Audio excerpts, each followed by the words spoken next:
The following program contains views that are not those of WVTC, iNetworks Communications, their subsidiaries, affiliates, or financial supporters.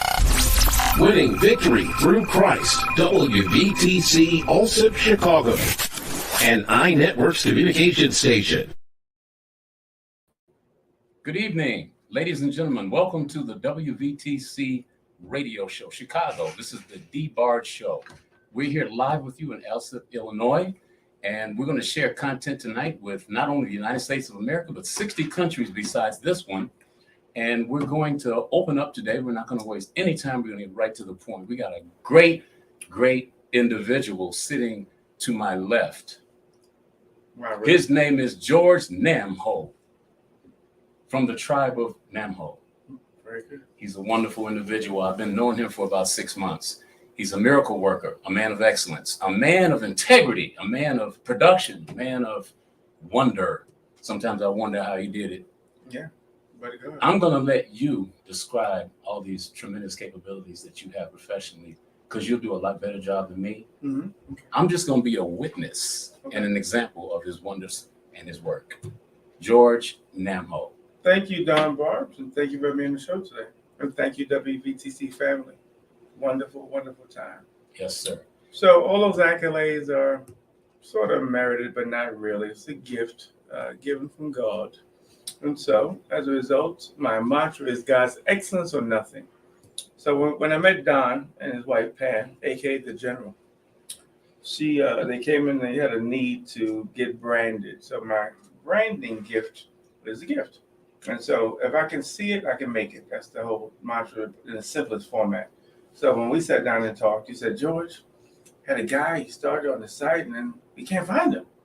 I'm like, okay, that's commonplace. That happens all the time. Because people like to deliver what I call false promises and fake dreams. I can do this, I can do that. You don't have to talk about it, just do it. So if I really do something, you throw me the ball, my job is to turn it and provide you with that aha moment. Because if I provide you with it, and then you show it to your customers, clients, and contacts, what are they going to say? Aha.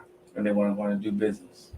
People love to do business with things that look authentic, excellence, powerful, and informative. And that's what I did for you when I met you. I heard your needs, and I said, let me put it together. The other side of that is I've had websites since I think it was 2004 or 2005. Mm-hmm. And that's when I first got my first website. It Right. was off the hook. Right. It was beautiful. It Right. well participated. People loved it. And we loved it. And Right. didn't see the need to change. Change was coming. Right. But when we wanted to have a more interactive website, something that people could like and be entertained by, and something they could join on to, Right. I found another person. And that's the person you just talked about. I'm not going to talk about him no more. Right. And I sat there for 2 years. Most people said, oh, your website's fine. And then I met a young lady from Los Angeles, California. I'm not going to say her name because everybody out here might know her. Right. In all the 60 countries, for real. Right. So I believe in privacy, the Privacy Act, but her name is Audrey Taylor. Mm. Oh, I'm sorry, I already said. Okay, so I asked her opinion of my website, and she didn't like it. She says, well, Don, it's not interactive. It's behind the times. So rather than to take that as an insult, I took it as a move of action. That's right. So I said, well, I got to do something about this. And you came into our life, unbeknown to us, Right. at the right time. Right. Everything That was back in, was it March or April? March.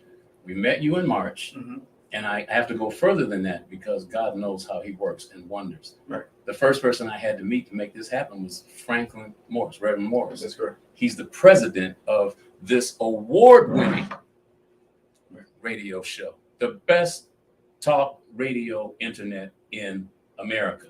That's right. This is called the Stella Award. For those of you that don't know what a Stella Award is, I'm going to make it plain and simple.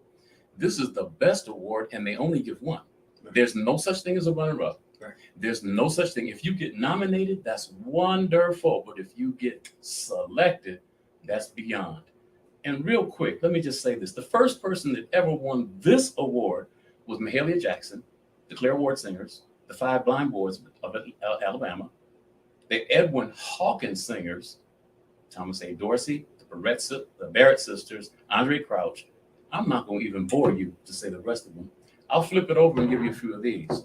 The Caravans, Donald Jackson, Dolores Barrett Campbell, the Winans. I'm not going to go any. You've got so many names, I don't even want to. But it's an honor and a privilege to be a part of a successful organization that's been together probably less time than most of the stations that we were competing against. That's correct. So I want to give all the kudos to the group here and give the glory to the King, God, that we were able to do this. Right. And I know for sure that it wasn't our doing, but it was marvelous in his sight. And this is what he wanted. That's correct. Because he could have stopped it. Right. Could have blocked it. He could have blocked it, but he didn't. So back to the website. You got busy on our website. And you've produced a website now that we actually have been looking for. I did check back with my friend from Los Angeles and asked her what she thought about it, and she loves it. Right. So the hardest critic that I've had all the way up to right now is her. She happens to be sitting in the room, and you pleased her. So now she knows that you can do the same thing for her, and she's going to need one that's really, really tight because it's going to be global. Right. I'm not saying that ours is not. Right. It was www is global. So. There you go. George, I want you to do something for this audience and for us too, because tonight I plan to learn a few things. Even though I know you and we love you, there's a lot that we don't know. So I'm going to ask you to go backwards. Okay. I want you to come to the time in your life when you first recognized what was going on, where you grew up, how growing up was, and how it transitioned to the moment and where you plan to go from here. We'll take it in 3 dimensions. Go. Okay, cool. So George Namo, from the Bronx, New York, born 1969, August 12th. A beautiful little baby. And a single parent mother. She died at 21.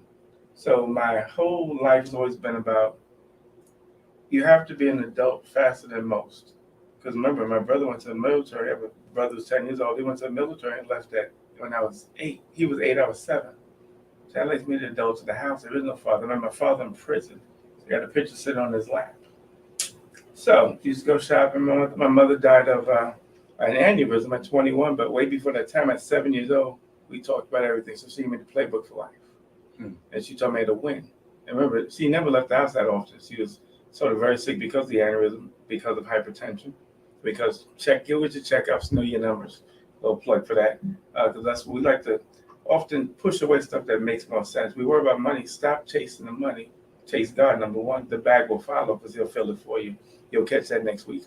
And so, as a young child, I was the head of the household at 7, running the show, shopping, cleaning, cooking, washing, laundry, and so forth. So I didn't have a childhood to be, okay, let's go play in the park. Didn't have that opportunity. So that's why it's so fast. So at 53, it's not, that's all I know. I know systematic approach. And so being that young, took care of her. She went on to glory. No problem there. Because see, part of life, you're going to go through them times where you're unhappy with the truth. She said she's going to go. She told me, don't cry. Go live life. Okay. Clear instruction, because we're very selfish in our approach. When you find somebody's going to die, if it's not suddenly, then you're confused with, how come? That's God's plan. Their time was up. You're trying to keep somebody here that's not supposed to be here. It doesn't work that way because we're not the master. We're part of the master's plan. And when we catch that, we will live a different life. So we go forward from 7 to 18. She's getting sicker. 21, she's gone. Well, at 18, I went into healthcare. Medical record management, managing healthcare hospitals in New York. I had 100 employees at 18, 32 hospitals. So I come into the medical record department. I would take over the whole department when it comes to correspondence. When somebody requests documents, they request it to the medical record department.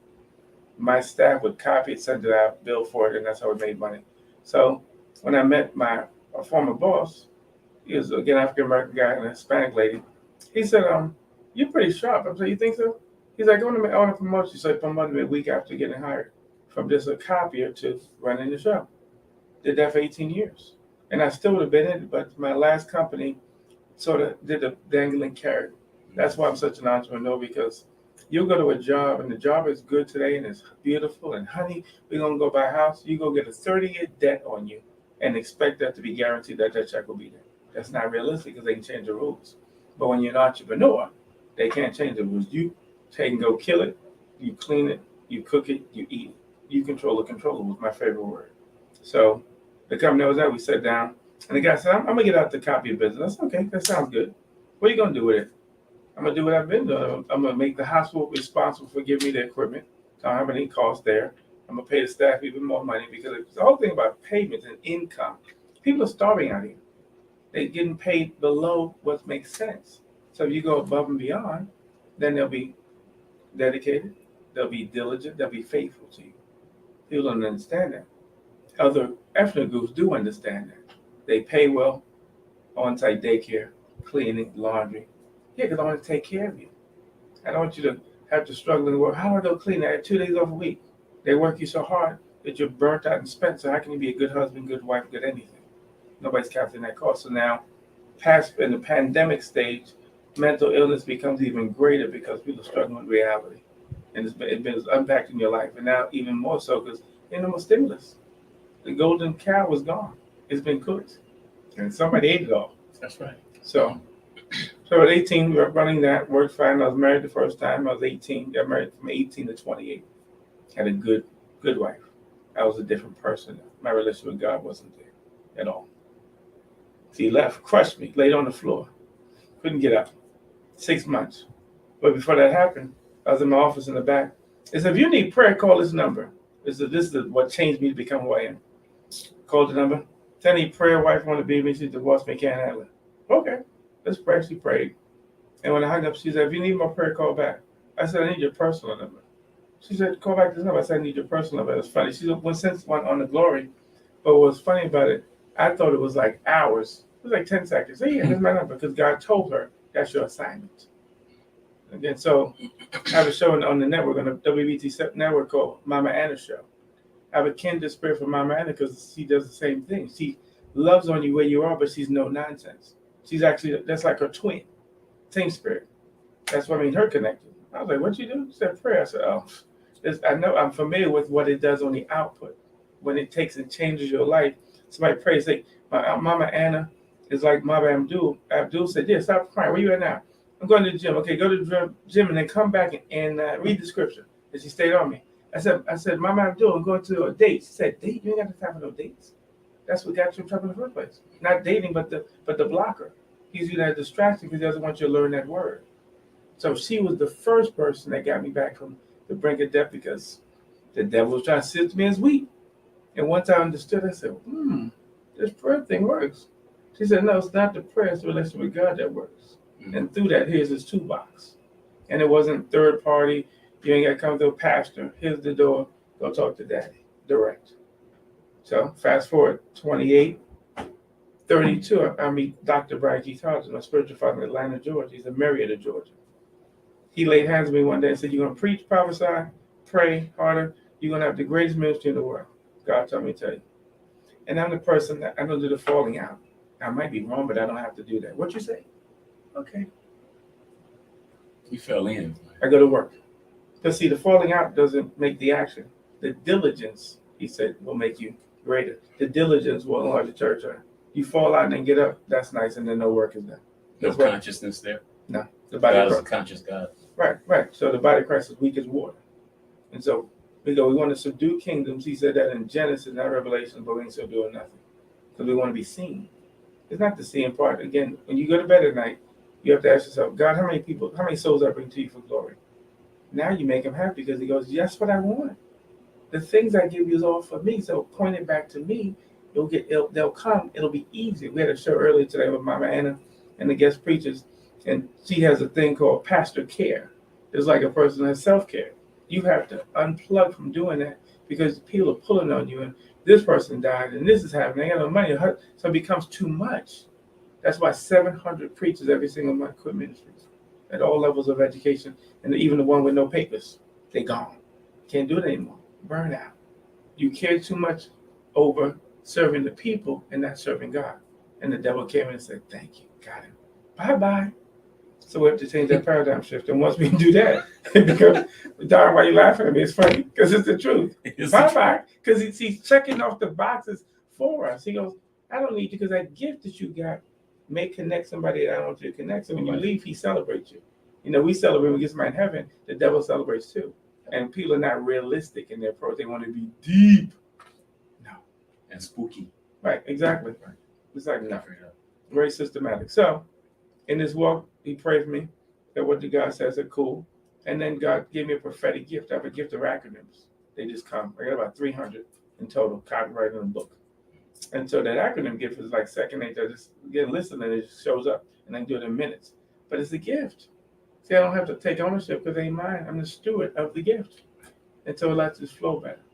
And see, people, they don't understand it because they try to figure it out. Stop figuring it out. Just use it for what it is. Give credit to God. It's a gift. Okay. You know what? You just make me think of something. When you say just give it to God and stop trying to get ready for it. And most of us, when God gives us something, we blow it because we get intellectual. He don't want you to be there no way. He just wants you to step, walk. Right. You know, like this, like a child. When a child, I got grandchildren, children. I remember when they first learned how to walk. Mm-hmm. And my daughter was like, she stood up, she was standing by the couch. She took a step and stopped. Oops, and I do that. Right. I might fall. That's the way we are as people of God. Right. Doesn't matter if you fall. Right. But if you fall, it matters. Right. But maybe you should fall. Sometimes because if you don't fall, you don't know what it means like to get up. Right. And I got that in my background. I got up because I failed. Right. So I was thinking about what you just said. And when I said what I said before the show really got started, it may have sounded like I was bragging about you. Right. But it's okay because in God, in Christ, we have bragging power and rights. Right. You can brag about your father all you want to. Right. And sometimes it's in a person, and that reflection of God is in a person, and you're bragging about the person, but it's the God in them that you're bragging about, not the person. That's correct. That's made up. That's correct. So you went a little deep there. You went a little deep there because somebody like, I don't understand. Well, no, we're saying Christ first above all things.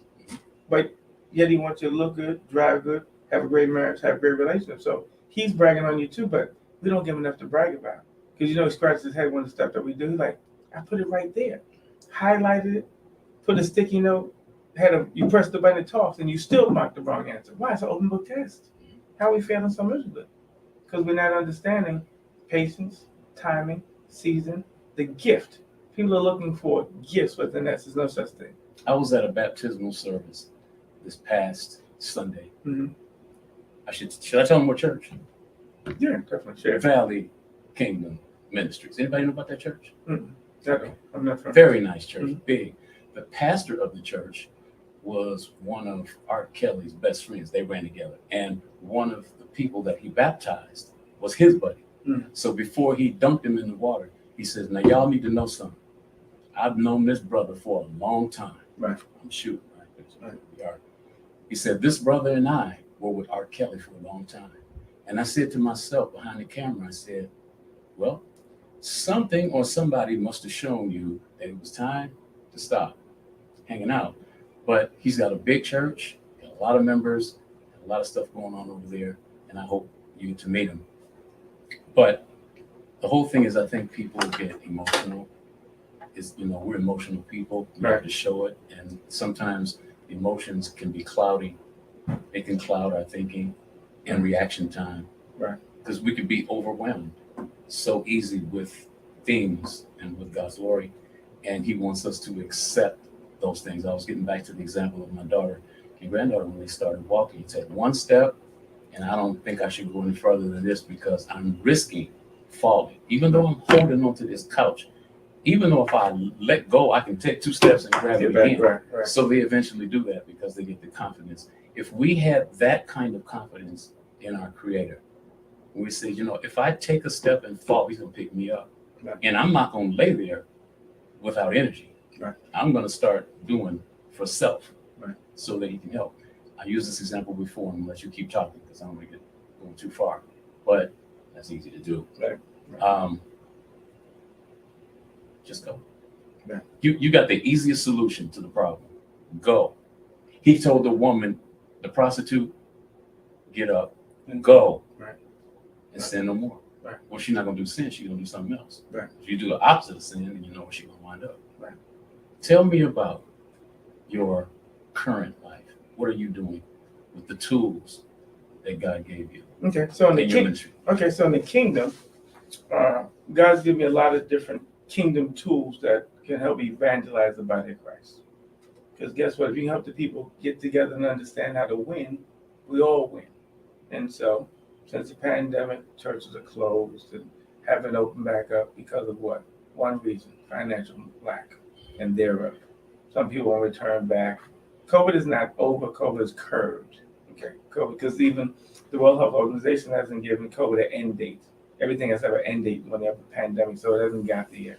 Is it coming? Yeah, soon, because we have herd immunity. That's why we can have the mask off. That's why the numbers are lower, but they rise back up. But it's like a flu. People die from the flu every day, but they don't talk about it because it's not catastrophic numbers.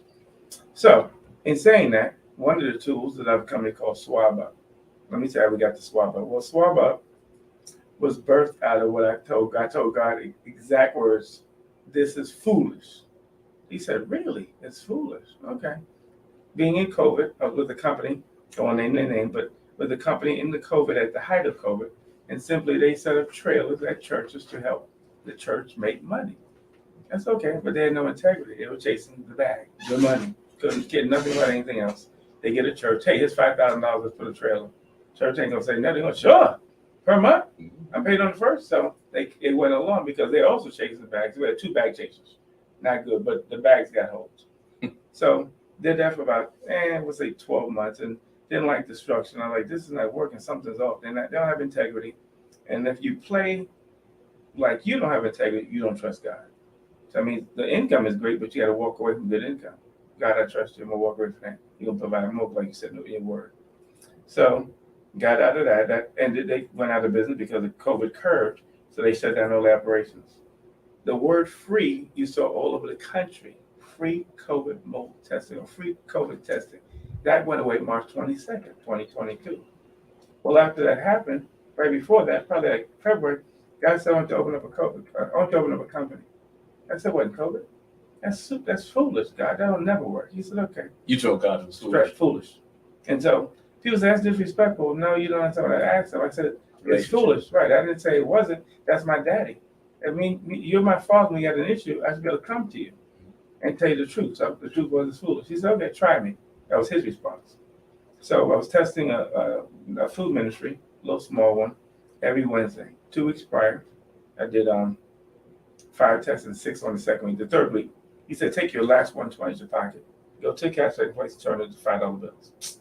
I'm going with an attitude like, yeah, okay. Gave it to a lady, and she said, $20 bills, 120, what'd you like? I said, $5 bills. She said, what are you going to do with that? I said, give it away. She said, wait, to a strip club? I said, no. I'm going to serve the people, but I would ask for dollars if that was the case. It'll last longer. So when I went to the food ministry, back to him, I said, I gave him a sign to say, get COVID tested, get $5. The organizer said, really? I said, okay. I said, let's tell him.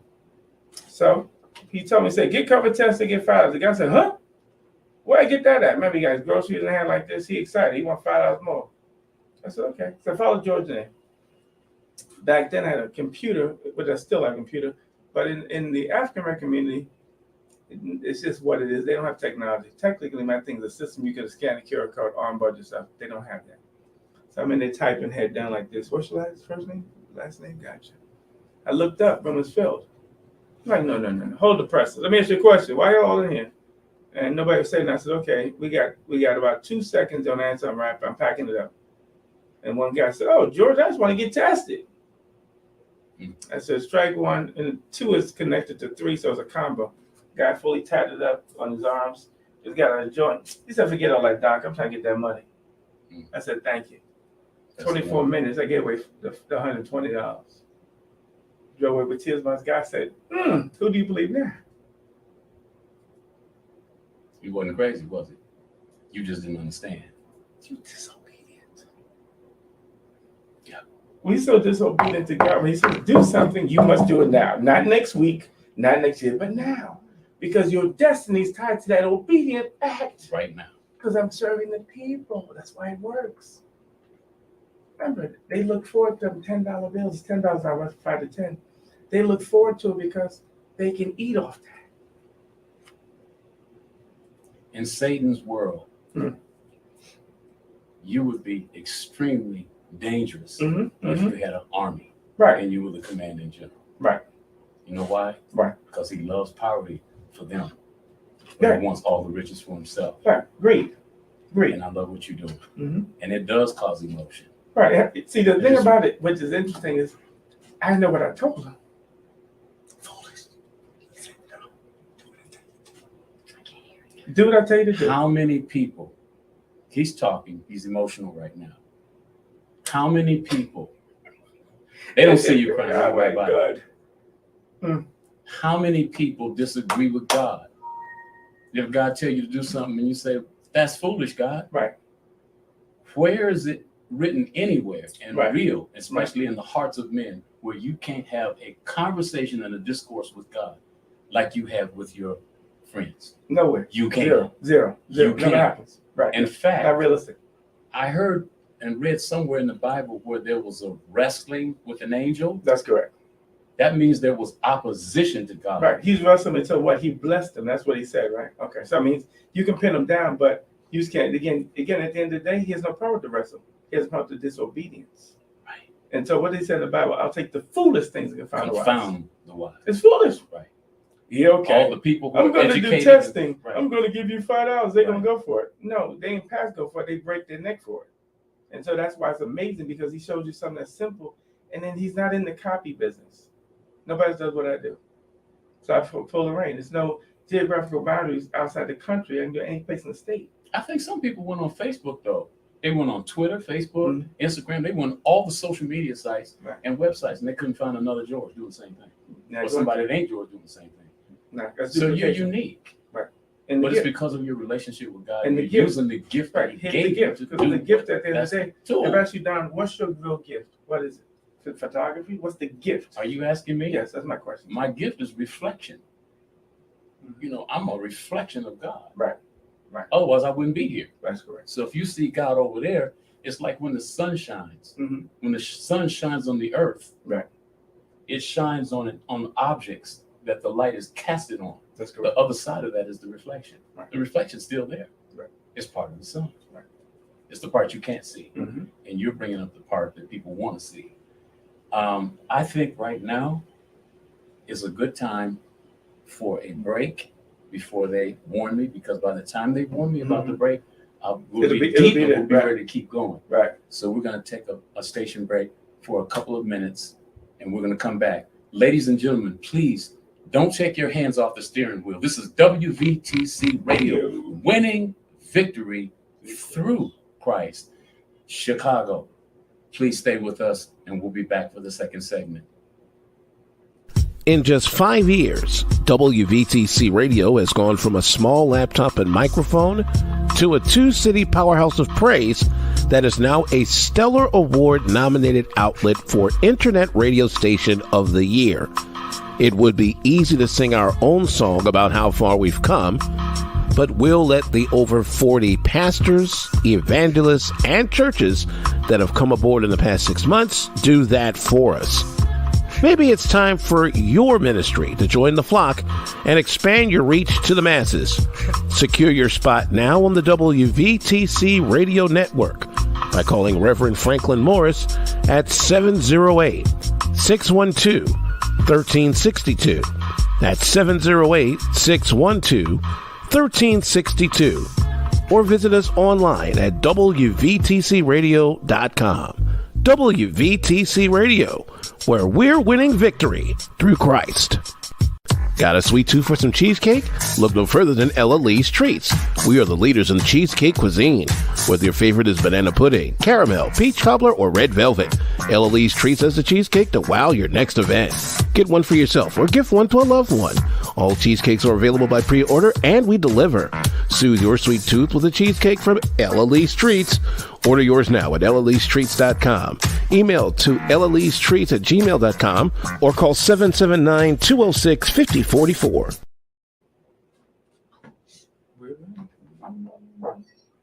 Welcome back, ladies and gentlemen, to the land of Chicago, Illinois. It is the country of Chicago. It is the state of Chicago. And we are in the state of affairs of WBTC Radio, winning victory through Christ. I have my friend, my confidant, and a great brother in partnership right here with me. And he told a remarkable story about his life. And I hope that you understand and enjoy the story he told, because it's all true. But So, it George, happened.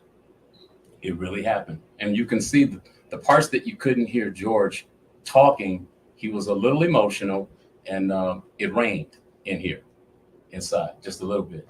But that's the way George is. He's a real man. I love it. He ain't afraid Right. to cry. You know Jesus wept, so why would you be afraid right of on your the cross, brother? didn't he? Right. Yeah. But he cried, what, droplets of blood? So that's intensity. So tears are good. It filters, it flushes. But God uses tears to show the heart. You can do business with anybody, but it's the heart that knows that you have character and integrity. Right. And that's what people want to take away. Let's shift the paradigm here. Let's get a little bit into Dbarge. Who is Dbarge? Where did you come from? I know Pam might ask that question. This is wife married for years. Sometimes she might ask, where you come from? She does. I know. She asked us again. Y'all been together so long, it's like Velcro and Velcro. But okay. So tell me about Dbarge. A little bit of your journey and your path to now. Okay. Dbarge came from Reverend Curtis. I said Reverend. I see Reverend Franklin is here, and you're a minister as well. Reverend Curtis and his wife, Daisy Barge, with 6 children. I'm the last. I'm the baby, the terrorist, the bad one. You know, I know one. You can't have that much product and not have something that's kind of rotten. Right. I was spoiled to the core. I love my mother. I followed her around. My dad used to say, where do you want to go? He's going to the store. He's going off. He said, you want to stay with your mom? You want to go with me? Right. I would look at him and look at my mom. I get closer to her and look at him. I said, I want to stay here. I'm a mommy's boy. Can't help it. Right. I grew up like that. I understand. I needed her too, especially when I was bad and I was going to get some of them really good old-fashioned whoopings. She stood in between me and that sometimes. And I had to get it when I had to get it, right. But she had more mercy. So basically, you got reduced punishment. Sounds good. Cool. Grew up in the house, and in those times, my life started in St. Louis, Missouri. I was born there by warning. The doctor told my mom, you can't have any more children. You got 5. That's it. Be satisfied. Your body will not stand it. It's not going to happen. But as things may be, my dad and mom, did the nature thing, and she got pregnant. So took her to the doctor, found out she was pregnant. The doctor was totally alarmed. So the whole staff says, well, we're going to monitor this all the way through.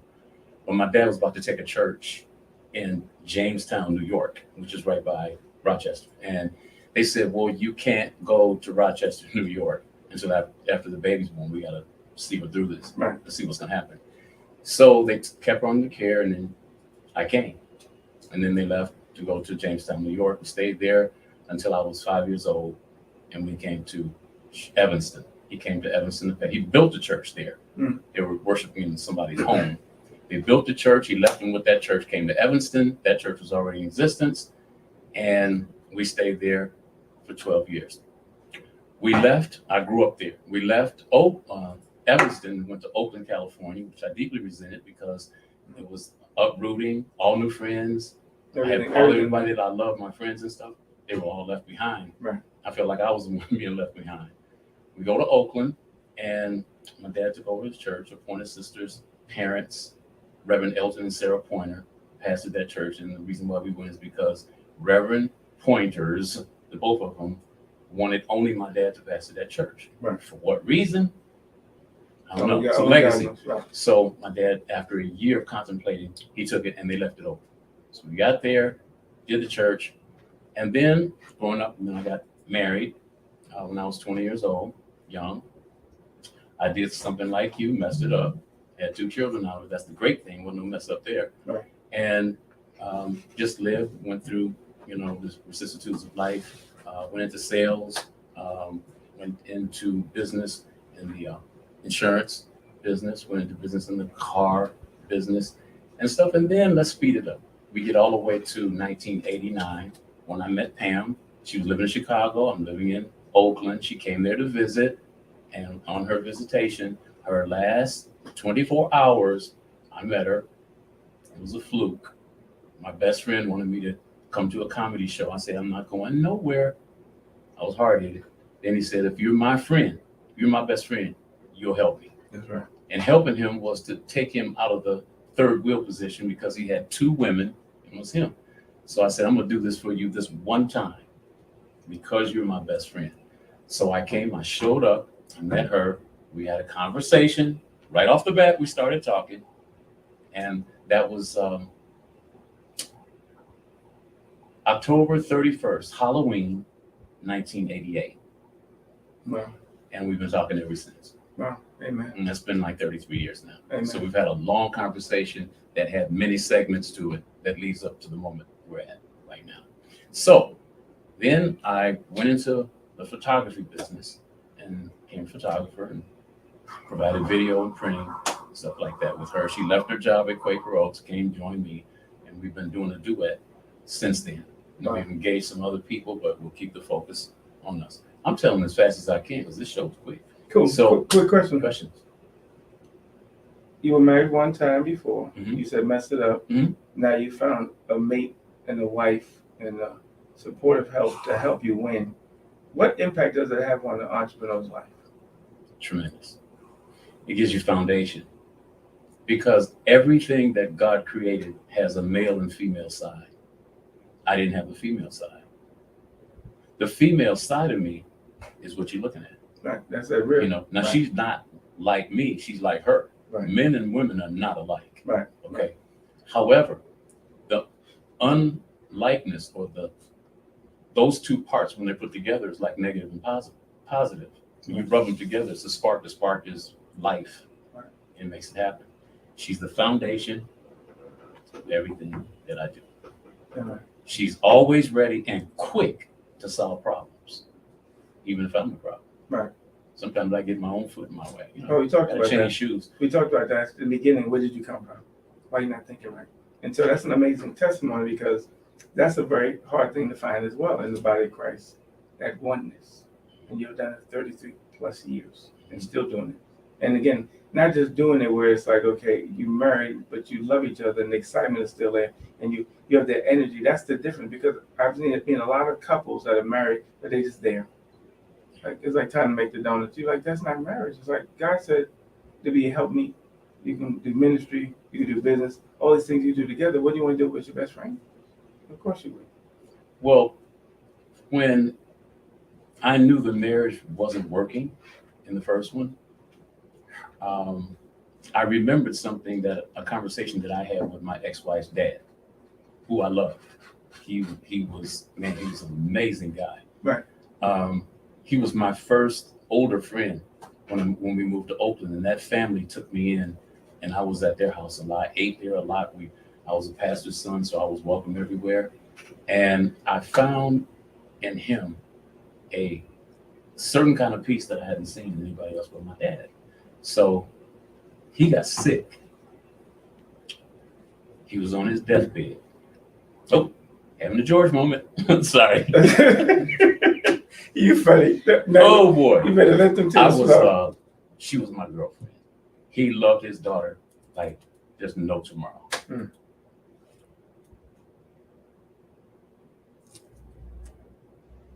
He was dying.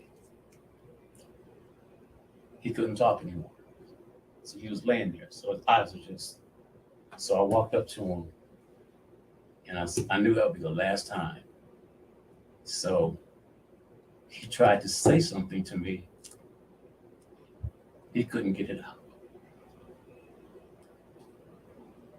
So I bent over to his ear and I said, I'll take care of Joanne and Matthews. Wow. He relaxed. He died. Mm. He was gone. We weren't married. Right. She was my girlfriend. Right. A year later, I married her. Big wedding. UC Berkeley. Mm. Prestigious. Right. Her mother paid for the whole thing. I didn't marry her because I really loved her like that. You made a commitment you made to I made a your father commitment to her dad, that you had to and I keep. tried to keep that commitment. Mm. So we stayed together for 16 years. Had 2 children, no regrets. I love them to death. My son is me, and my daughter is too. And I'm them too in the future. Right. They're me in the past. Right. And we're living in the present together. Realize that. So, the one thing I would like to say about her, good woman. Jesus. Grew up right in the church. She's part of the congregation. Right. Then, when I did mess that up, Right. it was done. I was wondering what's next. I said, never marriage again. Mm. And as soon as I was convinced that I would never get married again, I met her.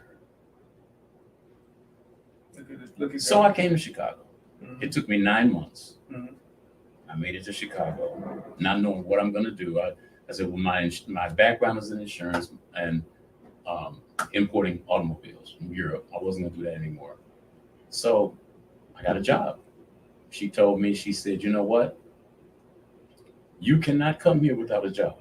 So I got 2 jobs, 3 jobs, and I wasn't even living here yet. And so 2 were headhunter firms, and the other was an insurance agency. Right. And I went back to California, and I got a call from them, and they all wanted me to come to work. They didn't know each other. And I said, I can't. They said, what do you mean? I said, I don't live in Chicago. They went, wait a minute. We spent all this time with you, and you don't live here? I said, no, I don't. I said, but I think I'm going to move there in about 3 months or 4 months. And each one of them said, when you move here, before you move, call us. They were going to keep those positions open. I was like, oh man, is this man or God? Right. You know? So when I came to Chicago on Memorial Day, 1989, I had a choice of what job I wanted. And I chose the insurance because I knew it. Right. So I rose to the top real fast for about a month and a half. And I got this thing, I'm going into photography. So I started selling this equipment for Nashika Corporation. They manufactured a 3-dimensional camera with a quadri-lens system. It had 4 lenses across. So we took pictures there in 3D. Oh my God, was that beautiful. I was a distributor. Mm. And I was one of their top distributors in sales. And I got so good with the camera, and people started telling me, you're a photographer. I said, no, I'm a distributor. People kept saying that. So eventually they got me between the eyes. Yeah, I'm really happy. When I did it, I said, I'm gonna do photography. She told me, no, you don't need to do that. You need a job. You got bills at home, 2 children in California, and you got responsibilities here. You need a job. So I said, okay, I'm gonna make a job. Mm. So I did the photography interview. You know, it was hard. She reminded me of my mom. Went on and did it. And one night I had a job down at the Westin Hotel on a Friday night. And then the next night I had one at the Hyatt. And I asked her if she would come with me. It was 2 big parties. One was 400, one was 500 people. And I had my little setup, and I went there. She said, well, what do you want me to do? I said, I want you to collect money. I can't deal with money. I'm taking pictures. I got to set up here a table. All I want you to do is just collect money that people are going to give you. People are going to give you money. Sound like George. So she sat there outside the ballroom. I went inside the ballroom, and in about 10 minutes, I came back out, and a line of people came behind me with money. Mm. They came to the table, and she was on. They were keeping her busy getting money. That happened that night, and it happened the next night. So I think she may have seen something in that. And so I told her, oh God, I'm getting long. I'm so sorry. I asked her for some money because I was broke from my marriage and the business dissolved and everything. Right, sure. So I asked her for $5,000, and she looked at me like I had landed from another planet. And she said, for what? I said, I need to buy photography equipment. $5,000 in 1989 was like 40 grand now. Right. I promise you. Right. She said, and I said, I need to buy equipment. So we talked about it at dinner. The next day came. I guess she probably figured I'm really serious. So a couple of days later, she got her checkbook. She signed her name on the bottom, and she put $5,000 in the little slot and left the blank top. She left it blank. She gave me the check. She went to work. She was working at Quaker Oats. I took that check and went down to Helix professional photography stores, and I bought the equipment. I came home, and that to me, it was a huge demonstration of faith in her, Mm-hmm. and it was an awesome help for me.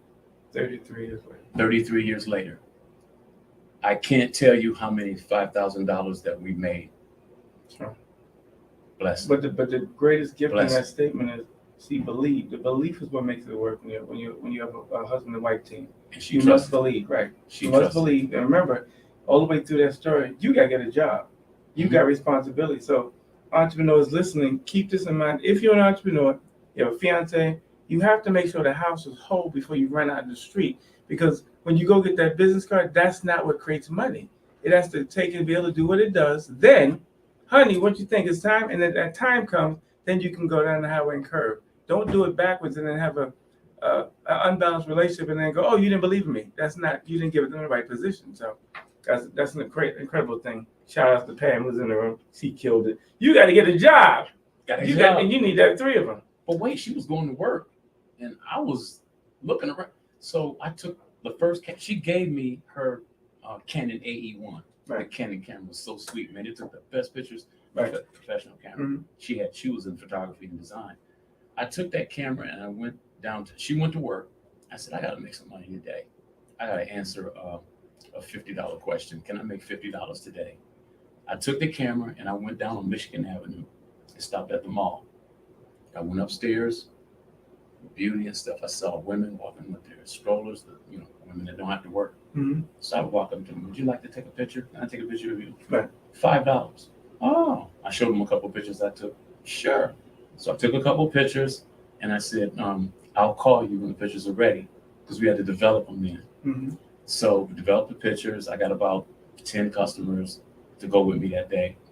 And I got $50 in my pocket. I stopped, went home. She came home from work. Guess what? I worked today. I created a job. So took the $50. I went back the next day and I kept doing it. They kicked me out of the mall on Michigan Avenue because I was soliciting. Right. So the officers told me, you cannot solicit in this building. I said, I've never solicited in your business. I'm a salesman. I'm selling.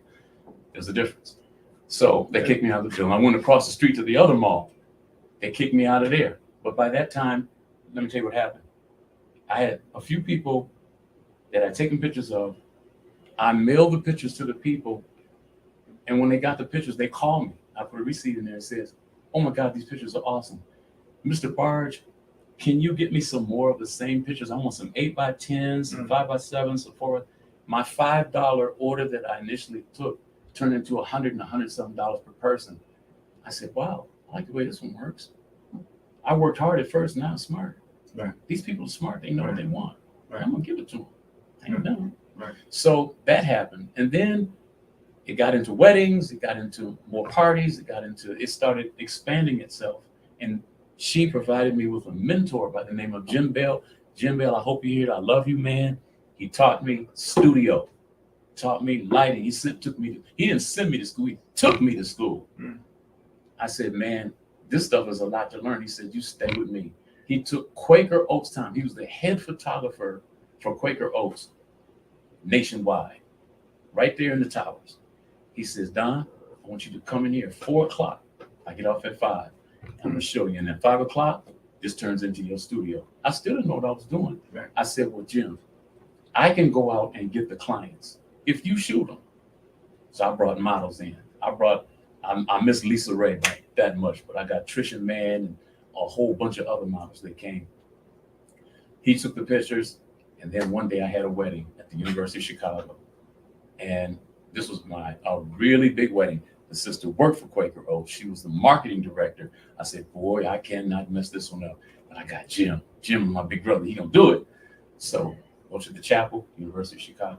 He tells me the night before, he says, Don, I have to give you a call to let you know I'm not gonna be able to be there tomorrow. You got this. Man, I sunk like a ship in high water. I'm like, what do you mean you're not gonna be there tomorrow? He says, I can't make it. He said, but you go ahead. If you have any problems, call me. I'm calling. I didn't have no cell phone. We didn't have cell phones then. Right. I said, man, this dude threw me out in the water and the sharks I know are out there. So guess what happened? Right. I got there, started shooting. Everything went okay. I didn't have to call him. And that was my first wedding by myself. He says, I'll never, ever take any money from you again. He told me what Patti LaBelle said, you're on your own. Right. And from that day, I'm just thinking about the people that helped me to become who I am today and helped me to get what I have today. It's priceless. Right. But Pam told me, I'm gonna have to tell you this. Mm-hmm. She discouraged me. She tried to discourage me from going into photography. But she was looking out for my best interest and hers. Right. It was the right thing to do. Because she knew if I went to work, I got a check every Friday, every 2 weeks. Guaranteed. Photography, she didn't know we had bills. I know. But also she pushed me. It's like a rocket ship has to first be in the cradle, right, where it's comfortable before you get down to the 10, 9, 8, 7, 6, 5, 4, 3, 2, 1, and it blast off. She was my blast off. That's right. And I blasted off and I never came back. I'm still in space. We've gone through photography, video, my music business kicked in. She helped me. I just did the same thing with that. And something else is about to happen. So before we get back on, too. Tell us about Dawn Global Entertainment. Dawn Global Entertainment is an entertainment company that provides and produces entertainment worldwide. Concerts, big cruises, go on a cruise, nice, and also festivals in cities, different cities. How'd you come up with the name? It's a great name. The name is a combination of two names. Aud, A-U-D, Audrey. Dawn, D-O-N, Dawn. Aud, Dawn. Great name. I can't talk too much about that right now, but it's coming fast. Gotcha. Okay, cool. So, in the wrapping up of this phenomenal show, we both cried. The two brothers. Anyway, he was about to go in. 3 people cried. Yeah, 3 people. His wife's in the thing with prayer hands. She's like, I cried too. Because he said he better go get that job. That's why she was crying. Because if he didn't, there's going to be something bad. And guess what? When we leave here, I got to go get another one. I'll still be in trouble. Fair enough. But that's the life of a man married these plus years with a happy wife, happy life. But he's a happy man to go with it. So it's not one-sided. So what would you like the listeners to know about Dawn and DonBarge.com? First, I would like to thank all the listeners who listen to this show. Those of you who listen to this show every single Wednesday and every single other day, thank you for listening to all of the broadcasters that come on this show. We appreciate your support. We love the fact that you've thought enough about us to even watch the show and to hear what we have to say.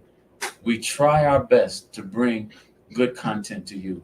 I had no idea that I'd be actually one of the ones that you would get content from about my own personal life.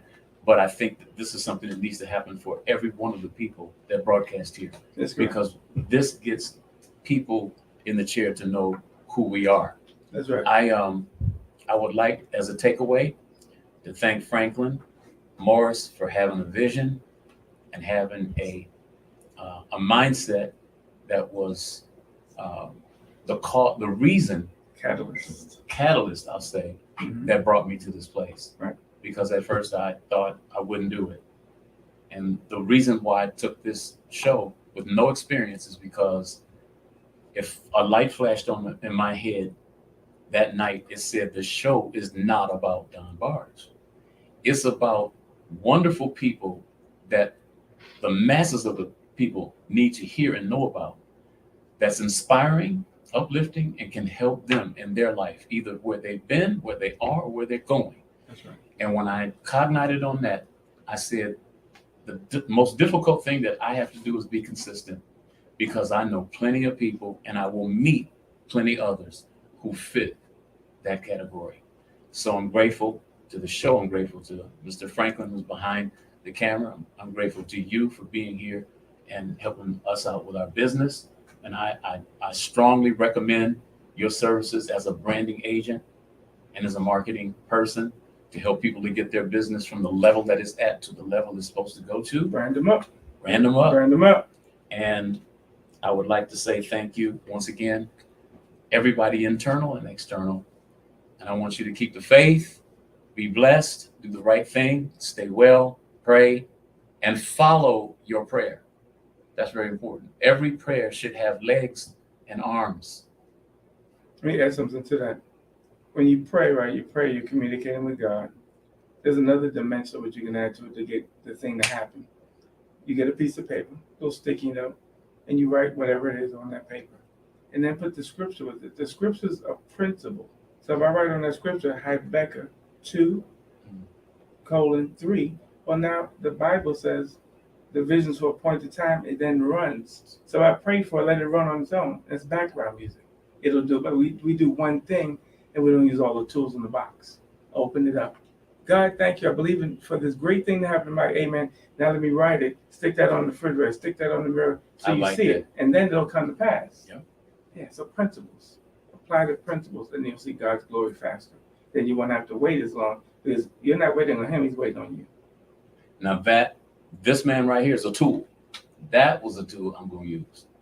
We can always find it because it's in the book. It's in the book. We just got to find ourselves and march to the song. That's right. Thank you, George. Appreciate you, brother. Appreciate you, man. Much love. Yes, sir. Yes, sir. Ladies and gentlemen, thank you for listening to our show. WVTC Radio, worldwide, the award-winning WVTC Radio, winning victory Stella. through Christ with the Stella Award. Right. Because it's a Stella station and you are a Stella audience. We are a Stella world. Let's get busy. Amen. See you next week. Views made on the preceding program are not those of WVTC Radio, iNetworks Communications, or their financial supporters. Winning victory